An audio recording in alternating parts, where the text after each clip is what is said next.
Under cover of darkness, one small boat crossed the invisible line that separated patrol from confrontation, and everything on the carrier's bridge changed in an instant. At 17 minutes past 2 in the morning, a fourth Iranian fast attack craft crossed inside the 12-nautical-mile boundary, and the American aircraft carrier was no longer simply on patrol. It was now facing a formation built for a fight. The carrier held a southeasterly heading through black water at 22 knots, its flight deck reduced to narrow strips of red light. Two FA-18 Super Hornets sat fueled and armed on the forward catapults.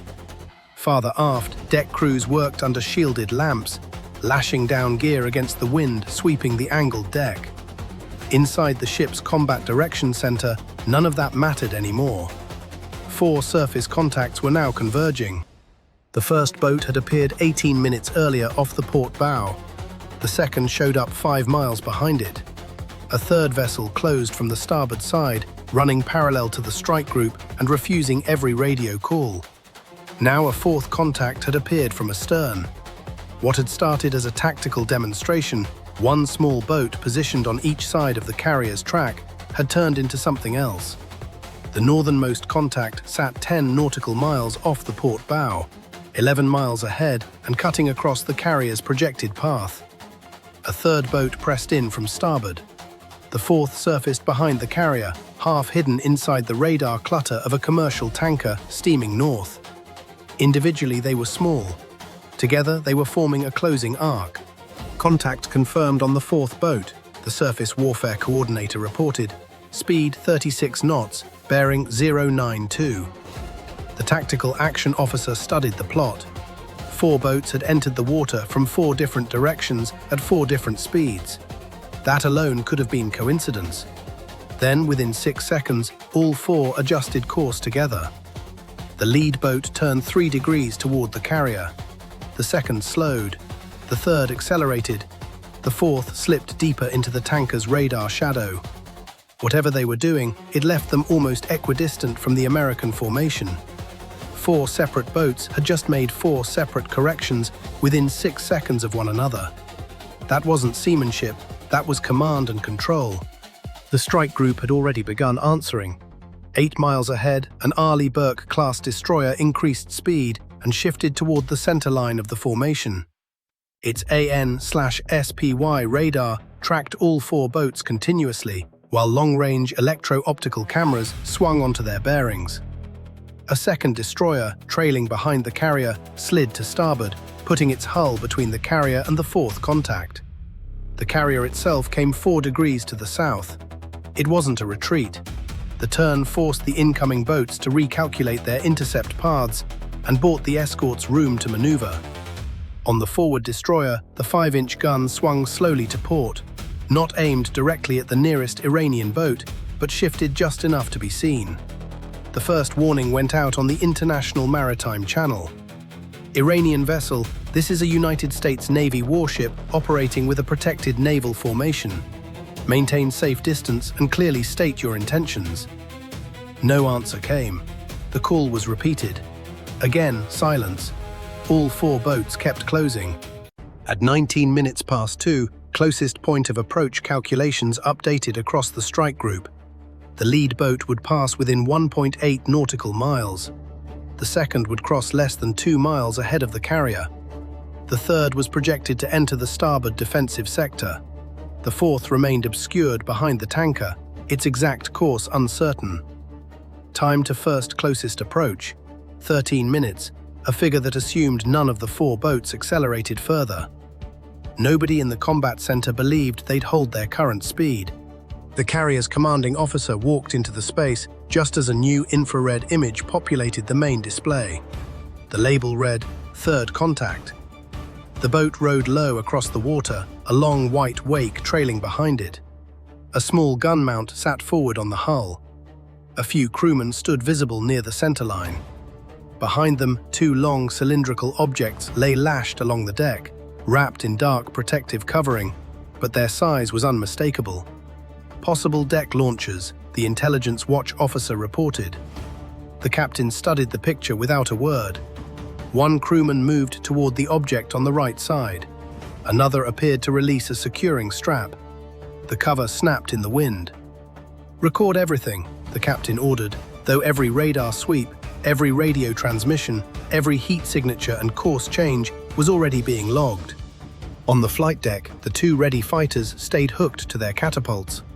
Pilots climbed into the cockpits while maintainers pulled safety pins and cleared the launch area. Below decks, watertight doors sealed section by section. Damage control teams took their stations. Sick bay filled with corpsmen. Fuel systems were isolated wherever possible. The ship hadn't been struck yet, but the crew was bracing for a first hit before any weapon ever touched the water. Then the second boat surged. Its speed jumped from 31 knots to 43 almost instantly, and it cut across the bow of the lead destroyer, forcing the American ship to choose between holding formation and letting the Iranian craft slip through the screen. The destroyer held its line. A second warning went out. Iranian vessels approaching from the northwest, alter course immediately. You are entering a restricted defensive zone. Still no response. The second boat kept building speed, a wider wake forming behind it, bright under infrared optics. The destroyer turned 6 degrees to port, staying with the boat while keeping itself between the threat and the carrier. Every sensor in the formation tracked the maneuver. That was when the fourth contact vanished. The boat trailing near the tanker slowed just as the commercial ship crossed its path, and its radar return bled into the much larger civilian signature before disappearing into surface clutter. The lead destroyer adjusted its radar settings. Nothing. A helicopter crew searched with infrared optics, but the tanker's engine exhaust and machinery heat washed out the picture. The fourth contact no longer showed on any screen. Radar reported the loss. "How long?" the tactical action officer asked. 8 seconds. He looked over the plot. 3 boats remained visible. The fourth was somewhere behind the carrier, inside 12 miles, hiding behind a civilian hull. "We have 3 visible surface contacts and 1 unaccounted threat inside the defensive sector," he reported. The captain didn't hesitate. General quarters. The alarm rolled through the ship. Sailors cleared passageways and dogged down hatches. Damage control parties took up positions along the hull. Additional lookouts with night vision equipment climbed to protected stations. On the escorting destroyers, close-in weapon systems came to readiness. Gun crews tracked the approaching boats through stabilized optics. Fire control teams built firing solutions but held their weapons tight. The rules hadn't changed. Warn, watch, block. Do not fire unless hostile intent becomes unmistakable. At 23 minutes past 2, the 3 visible boats shifted course again, nearly in unison. The lead boat cut inward from the port side. The second held its track along the front of the formation. The third angled toward the starboard flank. The arc was tightening. The strike group's electronic warfare suite picked up a burst transmission lasting less than half a second. Then another. The signals hopped frequencies and vanished before analysts could pull anything useful from them, but the timing was too precise to ignore. Each burst landed just before the boats maneuvered. "They're synchronizing," the electronic warfare officer said. "They're staying quiet," the captain replied. "They're choosing their moment." Infrared imagery of the third boat sharpened. The cover had come off one of the cylinders. A crewman stood beside what looked like a rear-mounted launch tube. The lead boat showed the same movement. "Crew clearing the aft deck," the operator reported. The commanding officer ordered the carrier to increase speed. Deep inside the hull, 4 massive propeller shafts answered. The deck began to vibrate as the carrier pushed to 25 knots, and the formation shifted with it, letting the trailing destroyer close in behind the carrier's wake. At 25 minutes past 2, the lead destroyer transmitted a final warning. "Iranian craft, your coordinated maneuvers are unsafe and provocative.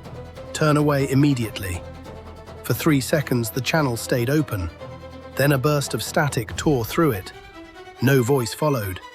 The lead boat shifted course another 2 degrees toward the formation. The tactical picture recalculated. Lead boat, closest approach 1.6 nautical miles. Second boat, 1.9. Third boat, 1.4. Fourth boat, position unknown. The sonar team on the trailing destroyer had been listening underwater since the fourth boat disappeared. The ocean was full of noise: the tanker's screw, the carrier's four shafts, the escort's machinery, distant merchant traffic. Then, at 26 minutes and 11 seconds past 2, a new sound cut through all of it. A short metallic strike, a dull mechanical click. Then the unmistakable rush of compressed gas venting underwater. The sonar operator froze the display and replayed it. A second pass erased any doubt. "Possible transient at launch," he reported. "Bearing 086. Every officer in the space looked at the plot. 086 pointed straight at the commercial tanker, the exact spot where the fourth boat had disappeared into radar clutter. The fourth boat hadn't retreated. It had used the tanker for cover, and something had just entered the water. "Torpedo in the water, bearing 086, possible active seeker." The warning reached every ship in the formation at 26 minutes and 14 seconds past 2. Nobody waited for a second confirmation. Inside the carrier's combat direction center, the underwater contact appeared as a moving symbol trailing the formation. Its initial speed was uncertain, but it was climbing. The bearing held steady, which meant it wasn't drifting. It was closing. The carrier's commanding officer gave 3 orders in immediate succession. Right full rudder. Come to 30 knots. Deploy countermeasures. Deep below the flight deck, in the engine spaces, additional power fed into all 4 shafts. Vibration rolled through the hull as the ship began turning south, bending its projected track away from the first underwater contact. Behind it, the trailing destroyer swung toward the threat, putting the smaller American warship between the torpedo and the carrier. That wasn't chance. The destroyer carried systems built specifically to detect, confuse, and pull undersea weapons away from a larger hull. The crew had drilled this role many times, but never against an Iranian strike force operating inside 12 nautical miles. The destroyer's Combat Information Center took over the undersea fight. Sonar, classify contact. Unable to classify, broadband transient only. Contact moving east, estimated range 7,000 yards and closing. The destroyer deployed its first acoustic countermeasure. A cylindrical decoy entered the water behind the ship and began broadcasting a false acoustic signature, mimicking the machinery noise and propeller rhythm of a much larger vessel, building a target away from the carrier's actual position. The torpedo kept moving forward. For the moment, nothing changed. At the surface, the picture shifted too. The lead boat accelerated off the port bow. The second boat picked up speed ahead of the formation. The third turned inward from starboard. Within seconds, all 3 visible boats were running above 40 knots, their movements timed precisely to the underwater launch. The tactical action officer watched the geometry change on the display. The torpedo had forced the carrier south. That turn opened space behind the ship's starboard quarter. The third boat was already working that exact space. The undersea attack wasn't separate from the surface approach. It was shaping the carrier's track. "The torpedo is herding us toward the surface boats," the surface warfare coordinator said. The captain reached the same conclusion. "Don't let them cross the screen." The lead Arleigh Burke shifted course to block the second boat. The trailing destroyer stayed between the carrier and the underwater threat. The cruiser east of the carrier widened its position, forming a second barrier against the third boat. The strike group was splitting into defensive sectors, 1 ship per threat. The carrier continued its turn. On the flight deck, sailors braced against the growing list. The 2 ready fighters stayed hooked to their catapults, with engines turning, while the launch officers waited for the deck to steady. The MH-60 Romeo Seahawk on the aft flight deck was ordered airborne. The crew had less than 2 minutes to get it off the ship. Rotor blades spun up as the deck crew pulled the last tie-downs, and the aircraft lifted through turbulent air, banking toward bearing 086, the last known position of the fourth boat. Its assignment was immediate: find the missing boat, find the weapon in the water, determine whether the carrier was facing 1 torpedo or several. At 27 minutes past 2, the trailing destroyer's sonar reacquired the contact. Hold 1 subsurface track, speed increasing. course 094. The estimated speed far exceeded anything a drifting device could produce. The tactical display drew a line ahead of the contact's position, and that line didn't lead to where the carrier currently sat. It led to where the carrier would be once its turn completed. The weapon wasn't blindly chasing noise, it was steering toward a calculated intercept point. Time to closest approach, 2 minutes 40 seconds. The destroyer fired a second countermeasure. This one entered the water farther from the ship and began broadcasting with greater intensity. For a few seconds, the torpedo held its course. Then its heading shifted 3 degrees north. "Contacts responding," the sonar supervisor said, watching the track bend toward the decoy. Nobody relaxed. The shift was too small. The torpedo kept moving east, still inside the carrier's defensive sector. At the surface, the lead boat closed to inside 1.9 nautical miles of the carrier. The crew pulled the cover off the rear tube. The lead boat cut across the bow of the forward destroyer, forcing the American ship to turn with it. The second boat slid toward the gap opening behind the carrier. The lead destroyer transmitted another warning. "Iranian craft, disengage immediately. Hostile subsurface launch detected. Any further threatening action will be met with defensive force." For 2 seconds, the channel carried nothing. Then a voice broke through. "American ship, alter course." The transmission was short, distorted, heavily accented. It didn't identify the boat. It didn't deny the launch. It didn't order the other Iranian craft to withdraw. The message ended. The second boat kept closing. On the lead destroyer, the 5-inch gun tracked the target, while a smaller, stabilized mount followed independently. The weapons were ready.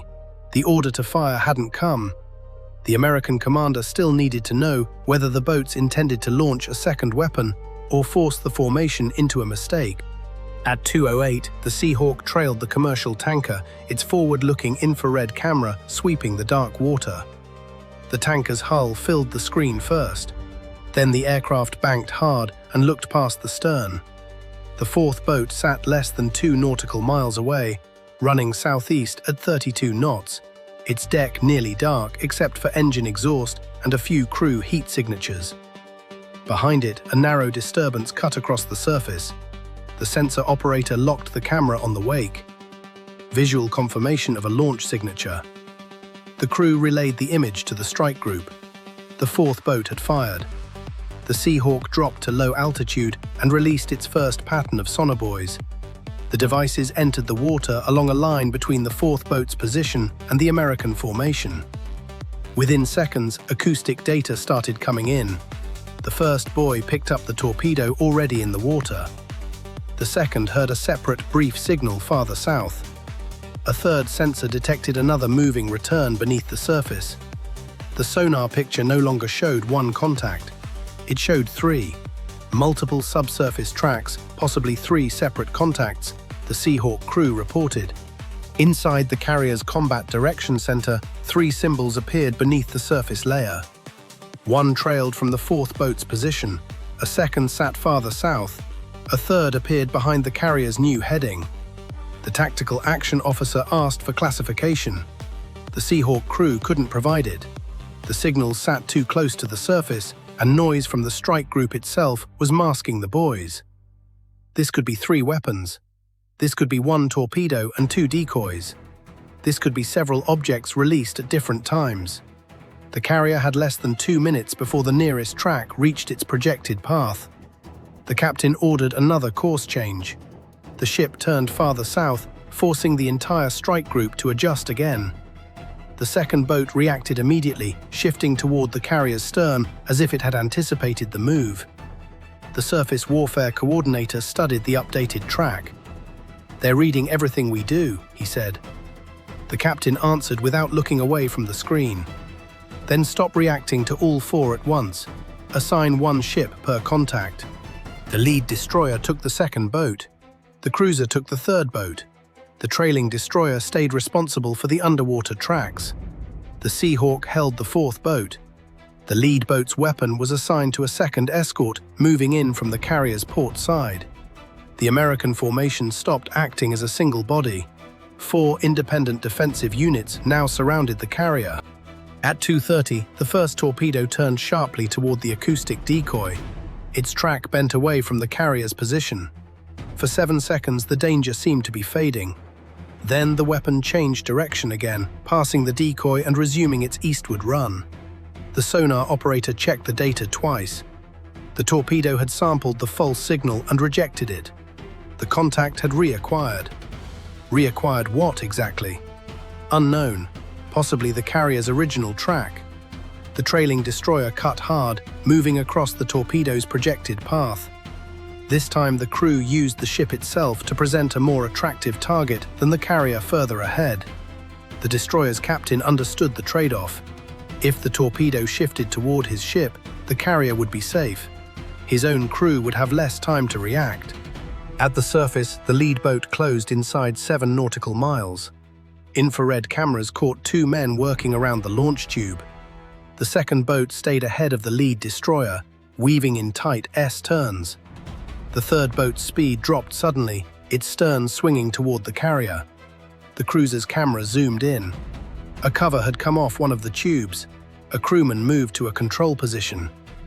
"Iranian craft is showing launch preparation," the cruiser reported.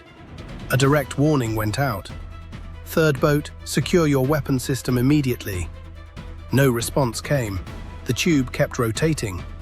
The cruiser's fire control system built a solution. Still, no shot was fired. At 2:31, the Seahawk turned back toward the fourth boat's last position. The missing craft had begun drifting behind the tanker again, but not at full speed. The crew appeared to be watching the strike group rather than trying to escape. The sensor operator spotted another cylindrical object lying on the deck. One tube was empty, the second remained loaded.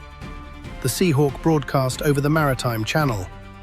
"Iranian vessel near the commercial tanker. You have conducted a hostile launch. Stop your engines and secure all weapons." No answer came from the fourth boat. It shifted slightly, keeping the tanker between itself and the nearest American destroyer. Then, aboard the second boat, the remaining launch tube settled into position. A white cloud burst from the stern. A long cylindrical object separated from its mount, crossed the aft deck, and dropped into the water. The impact threw a visible column of spray, seen clearly from the cruiser. Second launch, the warning reached the carrier immediately. The trailing destroyer's sonar picked up water entry seconds later.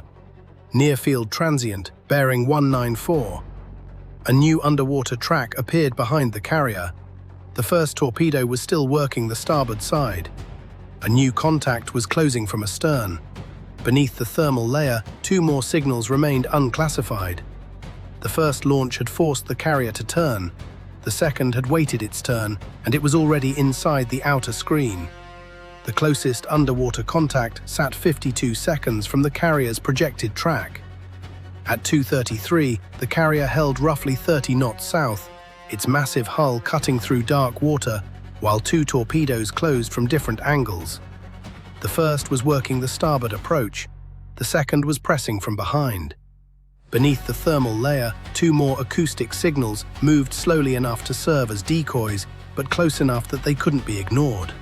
Inside the Combat Direction Center, the tactical display showed the entire formation stretched thin under pressure. The carrier no longer sat at the center of a tight screen. Its escorts had split to face 4 independent threats.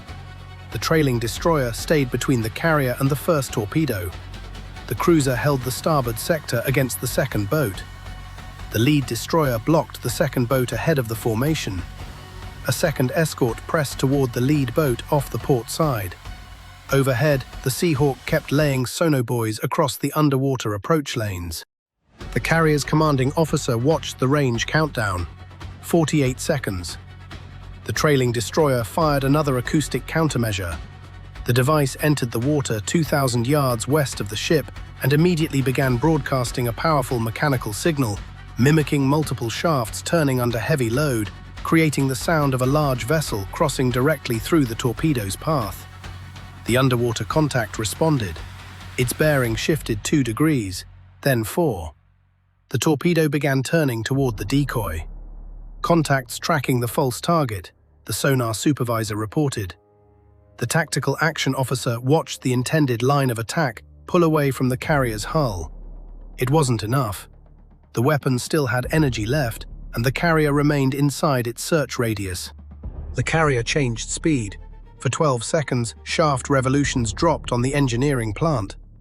The ship's acoustic signature fell while momentum carried it through the turn. Then the shafts spun back up. The maneuver shifted the relationship between the carrier's actual position and the intercept point the torpedo had calculated less than a minute earlier. The projected crossing point moved off the ship's flank. The torpedo kept running toward the decoy. At 2:33 and 31 seconds, it passed more than 1,000 yards behind the carrier. No impact occurred. No detonation broke the surface. The first weapon had missed.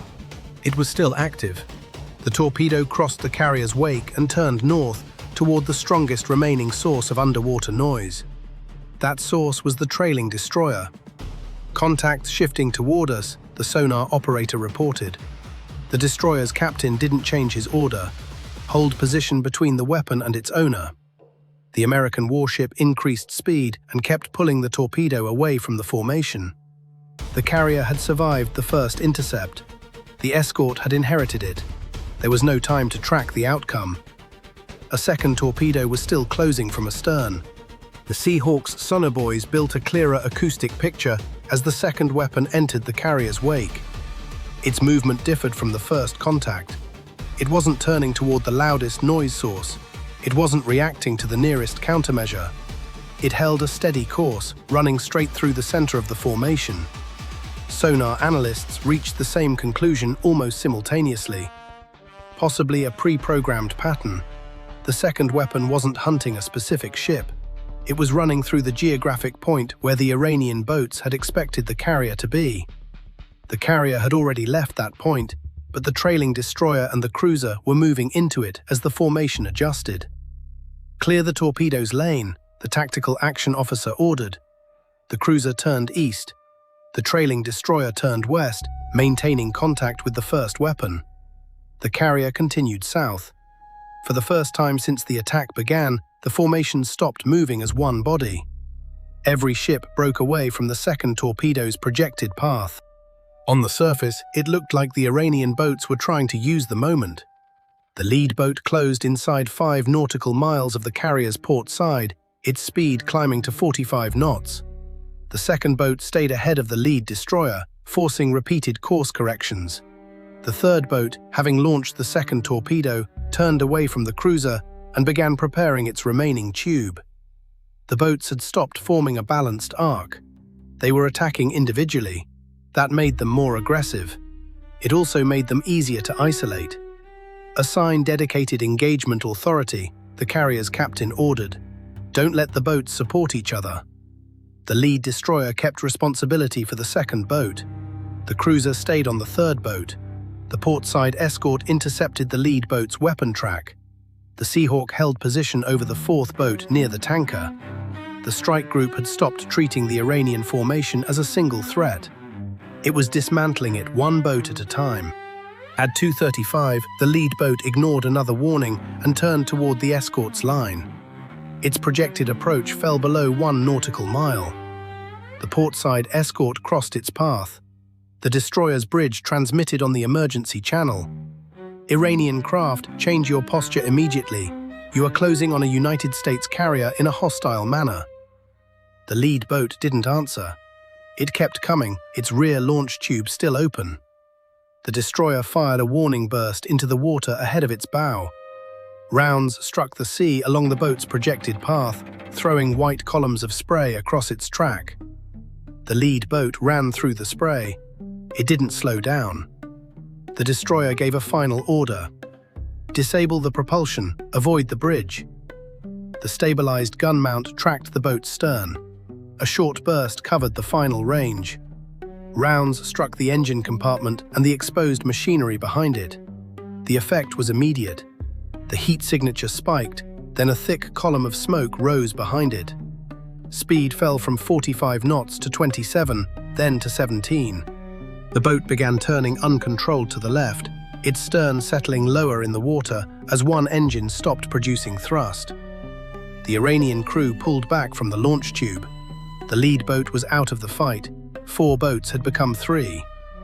At the same moment, the first torpedo closed on the trailing destroyer. The acoustic decoy was still broadcasting at full strength behind the ship. The torpedo shifted toward it again. The destroyer turned hard, pulling the decoy farther from its hull. The weapon, following the false signal, ran down the ship's wake and continued north. Sonar tracked it for another 20 seconds before it began losing speed, carried clear of the American formation by its own momentum. The first underwater threat could no longer reach the carrier. The second torpedo remained a danger. At 2:36, it entered the gap between the cruiser and the trailing destroyer. The weapon had settled deep enough that only the Seahawk sensors picked up a faint disturbance beneath the surface. It ran through the exact position the carrier had occupied less than 3 minutes earlier. Had the carrier held its original course, the weapon would have crossed directly beneath its starboard side. Instead, it continued into open water. The cruiser's sonar logged its passage astern. The weapon never turned. It kept its programmed track and ran clear of the formation. The second attack had failed too, but the surface boats kept pressing. The third boat completed its final tube realignment. The cruiser's electro-optical camera showed 3 crewmen around the mount. One removed the cover, another stood at the fire controls. The cruiser transmitted a warning. "Third boat, secure your launcher immediately." No response. The tube swung toward its new bearing. The cruiser's fire control team requested clearance to engage. The commanding officer reviewed the imagery. The launch tube was exposed. The crew was in firing position. The weapon was oriented toward a protected unit. Hostile intent had stopped being theoretical. Engage the launch system. The cruiser fired a controlled burst. Rounds crossed the water and struck the third boat's stern. The first hits damaged the rotating tube mount. A second burst hit the equipment beside it. A flash erupted beneath the launcher.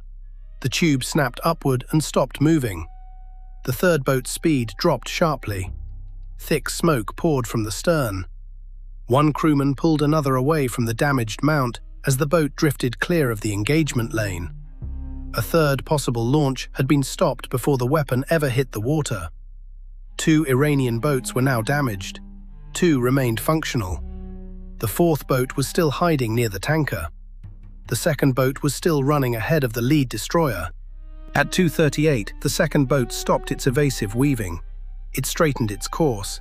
Its speed climbed from 39 knots to 47. The lead destroyer's radar updated instantly. The Iranian craft was no longer maneuvering toward a gap in the carrier's screen. It was running straight at the American destroyer. Projected closest approach, 0. Time, 71 seconds. The destroyer transmitted an immediate warning. "Second boat, you are on a collision course. Alter course now." The Iranian craft stayed silent, its bow rising as the engines pushed harder. The destroyer adjusted course 5 degrees. The second boat corrected with it. The American ship moved again. The Iranian craft matched the change. This wasn't an accidental approach. It was following the destroyer deliberately. The 5-inch gun swung onto the contact. Armed crewmen watched the boat from both sides of the ship. The destroyer's captain ordered the bridge to hold enough speed to maneuver while keeping the ship's hull between the visible threat and the carrier. The range fell below 1 nautical mile. Infrared cameras studied the Iranian deck. The remaining launch tube wasn't rotating. No crew were preparing a weapon. Instead, personnel had pulled back from the bow. The forward hull appeared reinforced with heavy plating. The tactical action officer understood the change before the radar team finished its next report. The second boat wasn't trying to fire a torpedo anymore. The boat itself had become the weapon. At 2:39, the Iranian craft closed inside 1,500 yards. The destroyer transmitted a final warning across every available maritime channel. "Turn away immediately or you will be engaged." No response came. The second boat kept accelerating. The torpedoes hadn't broken through the defensive screen. The boat wasn't trying to shoot through it anymore. It was trying to ram through it. At 700 yards, still gaining speed, At 2:41, the Iranian craft was closing at 47 knots, its reinforced bow aimed directly at the American destroyer's port side. The destroyer had already changed course twice. Each time the boat corrected to match. There was no ambiguity left. This wasn't a dangerous pass, it was an attempt to collide. Range 600 yards. The destroyer's captain stood behind the bridge team, watching the Iranian craft through the forward windows and on the electro-optical display. If the destroyer turned too hard, it would open a lane straight to the carrier. If the Iranian boat held its course, it would strike the hull. Then the captain executed the only maneuver that preserved the defensive screen. Right full rudder, all engines ahead flank. The destroyer began turning away from the impact point while simultaneously accelerating through the water. The ship's stern swung wide, narrowing the angle available to the Iranian boat without exposing the carrier behind it. The second boat adjusted again. The Iranian helmsman was still tracking it. The 5-inch gun couldn't fire at this range without unacceptable risk to the ship itself. The destroyer's stabilized gun mounts kept precise tracking on the incoming craft. A final warning went out. Second boat, disengage now. You are on a collision heading and will be engaged. No answer. Range 400 yards. The destroyer opened fire into the water ahead of the boat. A line of impacts crossed its path. The Iranian craft ran through the spray without slowing, engines still at full power. Disable the propulsion. The destroyer's guns shifted aim to the aft engine compartment. A precise burst struck the boat from behind, just aft of the midsection. The infrared image flared white as hot fragments broke off the engine housing. Smoke appeared along the stern. The second boat lost speed but didn't stop.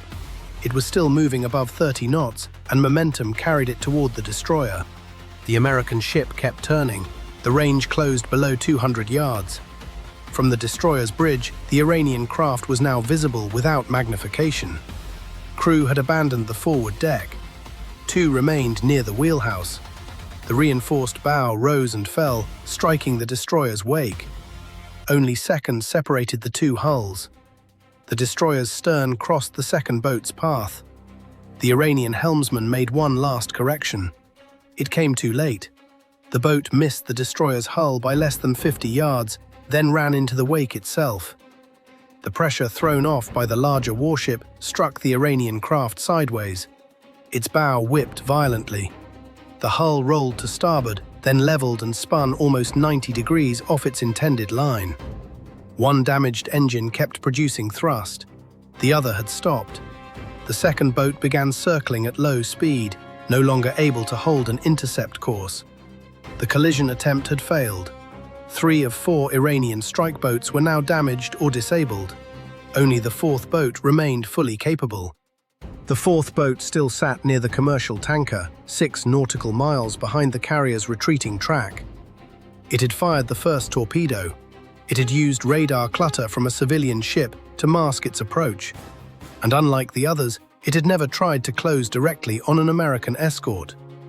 At 2:42, the 4th boat slowed to 18 knots. The Seahawk stayed above and behind it, out of range of any deck-mounted weapon. The helicopter's infrared sensor tracked every movement aboard the Iranian craft. The second launch tube stayed closed. No crew stood near it. Instead, 3 men gathered around an equipment rack near the wheelhouse. A narrow antenna extended upward from the rack. The carrier's electronic warfare officer picked up another transmission. The signal lasted less than a second, appearing on one frequency, disappearing, then reappearing on another. The timing matched earlier bursts, but this transmission hadn't followed any Iranian maneuver. This one came right after the second boat was disabled, and the 4th boat is transmitting again, the electronic warfare officer reported. Direction? East-northeast, beyond visible range. The strike group checked every bearing. No confirmed ship sat within radar range. No aircraft showed on the tactical display.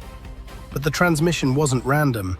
The 4th boat was reporting to something outside the immediate battle space.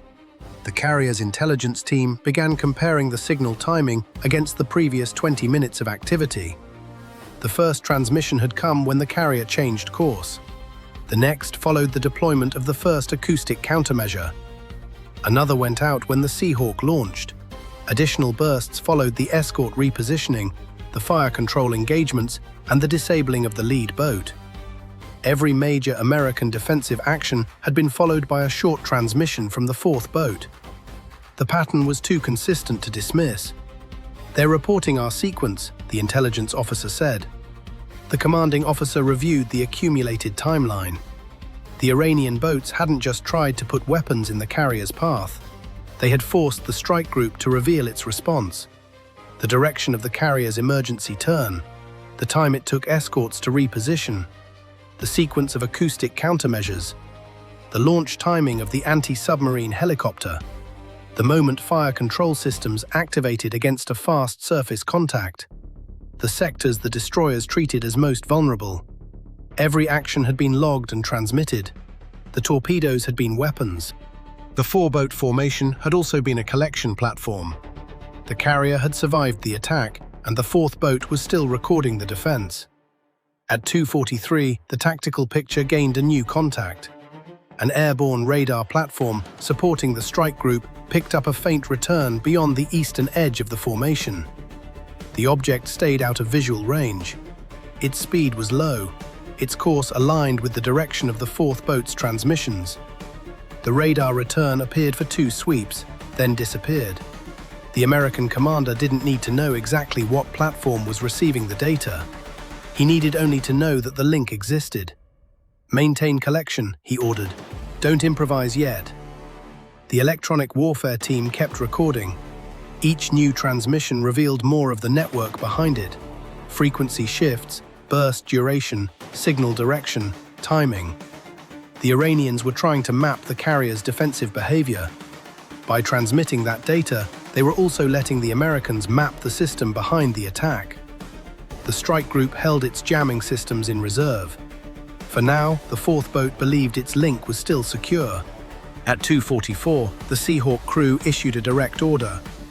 "Iranian craft, stop your engines, secure all weapons, and prepare to be boarded." The Iranian boat didn't answer. Its speed climbed to 25 knots. The fourth boat moved toward the tanker's stern. The tanker had held its course through the entire engagement, its crew likely unaware of the full tactical situation unfolding around them. The Iranian craft positioned itself less than 500 yards from the civilian ship, putting the tanker's steel hull between itself and the nearest American destroyer. The placement was deliberate. The destroyer couldn't engage the Iranian craft without risking the merchant vessel. The Seahawk shifted to the opposite side, looking for an angle. The fourth boat reacted accordingly.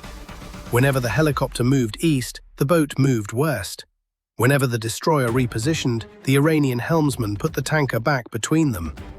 It was using the civilian ship as a moving shield. The American commander ordered the nearest destroyer to approach from the tanker's opposite side. The destroyer increased speed, but kept its guns elevated away from the civilian vessel. The goal wasn't to open fire, it was to strip the Iranian boat of its cover.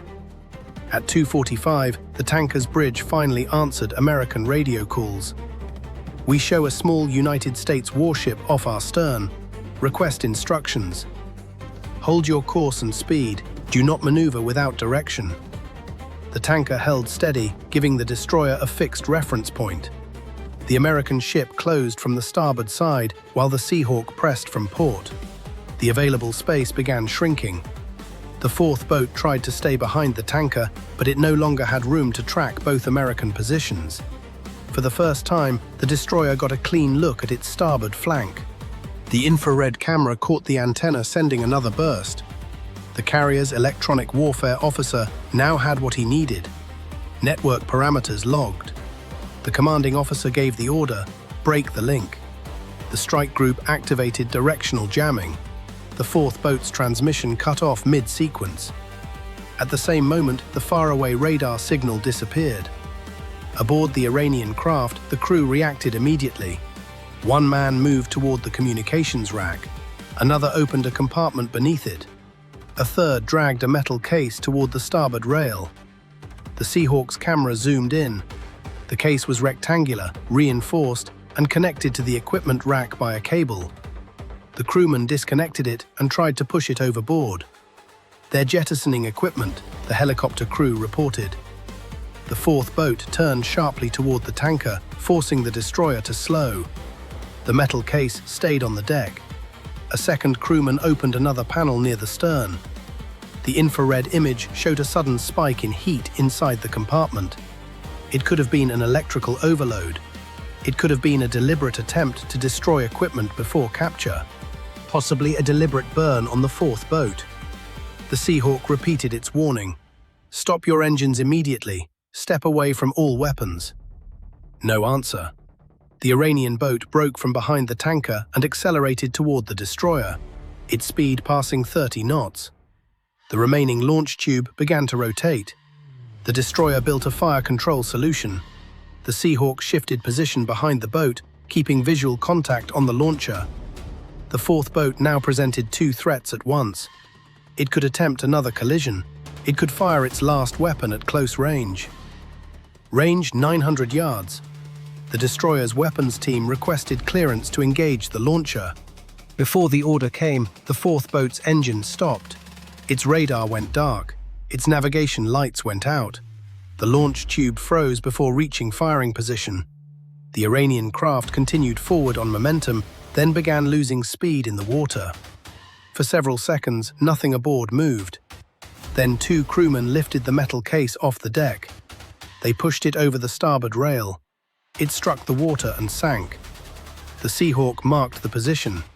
Seconds later, a nearby sonobuoy picked up movement. The contact was faint. It wasn't sinking straight down. It stabilized beneath the surface and began moving south on a track that ran directly behind the carrier's own line of retreat. The last Iranian boat had stopped, but whatever it had released kept moving beneath the carrier's path. The carrier had survived 2 torpedo attacks. Now a third underwater object was tracking directly under its withdrawal route. At 2:49, the object released by the fourth boat sat 6 nautical miles behind the carrier, moving south at 9 knots. That was slower than either torpedo. Its depth also stayed unusually stable. The Seahawk held position over the release point while its sonobuoys tracked the object along the carrier's fading wake. Inside the trailing destroyer's combat information center, sonar operators compared the new signal against the 2 weapons already identified. The acoustic profile didn't match. No high-speed motor noise, no sharp acceleration, no search pattern. The contact wasn't chasing the carrier. It was following the exact path the carrier had already taken. Possibly a trailing sensor, the sonar supervisor reported. The Seahawk got ahead of the contact's position and dropped another sonobuoy. The device entered the water directly across the projected track and began transmitting. The object passed beneath it. Its speed stayed constant. Its depth held steady. Then a faint signal appeared on a narrow frequency band. The pulse lasted less than a second, aimed toward the fourth boat's position. The metal case hadn't been dumped to destroy evidence. It had been deployed on purpose. Intelligence staff aboard the carrier pieced together what they were seeing. The object was likely designed to trail slowly through the strike group's wake, recording underwater signatures. Propeller rhythm, shaft rotation speed, machinery vibration, flow noise off the hull, the acoustic signature each ship produced during emergency maneuvering. Every major warship left a distinct underwater signature. With enough recorded data, analysts could tell one ship from another long before any visual identification. The Iranian boats had forced the carrier to turn, accelerate, and change shaft speed. The trailing device had been positioned to record the result. "Don't destroy it," the carrier's commanding officer ordered. "Recover it intact." The nearest destroyer changed course toward the object while keeping distance from the damaged Iranian boats. A small unmanned system dropped into the water from the destroyer's stern, its camera and sonar moving ahead of the ship, letting the crew examine the object without putting sailors directly over it. At 2:51, the underwater vehicle established visual contact. The case was no longer rectangular. Panels had unfolded once it entered the water. Small control surfaces extended from the sides. A compact propulsion unit moved it through the water, towing a sensor cable behind it. No visible explosives were present. The device was built for listening. The recovery team deployed a capture line from the destroyer. The unmanned vehicle guided the line across the object's path. The first attempt missed. The object kept moving south. The second line crossed ahead of it. This time the device entered a closed loop. The destroyer drew the line taut and brought it alongside, while electronic warfare systems blocked any further transmission. At 2:53, the device came out of the water. It was still active. Status indicators remained visible beneath one panel. An onboard recorder kept logging even after the link had been cut. The strike group now held a sensor that had been planted directly in its wake. The attack had shifted again. This wasn't only about survival anymore, it was about evidence. Behind the formation, the fourth boat remained motionless. Its engines were off. The remaining launch tube was exposed but no longer moving. The MH-60 held position over the stern, while the nearest American destroyer approached from starboard. The order went out again. Fourth boat, move all personnel forward. Keep hands visible. Stay clear of the weapon system. For several seconds, the Iranian crew did nothing. Then one sailor stepped away from the communications rack. A second followed. The men near the launch tube moved toward the bow. No white flag appeared. No formal surrender message came through. The change in posture was enough. The crew had abandoned the weapon. A United States Navy security team approached in a rigid hull inflatable boat, covered continuously by the Seahawk and the destroyer. The boarding craft stayed clear of the Iranian vessel's wake until its engines were confirmed stopped. Then it moved alongside. The first sailors climbed aboard at 2:55. They secured the boat's controls before entering the wheelhouse. The starboard tube was empty. The port tube remained loaded. Its firing system was still armed. Beside it, the boarding team found a hardened computer connected to the communications system. The display showed a timeline. American course changes were logged minute by minute. Escort positions around the carrier were marked. Electronic emissions were grouped by frequency and duration. The Seahawk's launch had been recorded. The deployment timing of the acoustic decoys had been measured. The Iranian crew hadn't just watched the strike group's response, they had documented it. A second computer held a transmission log.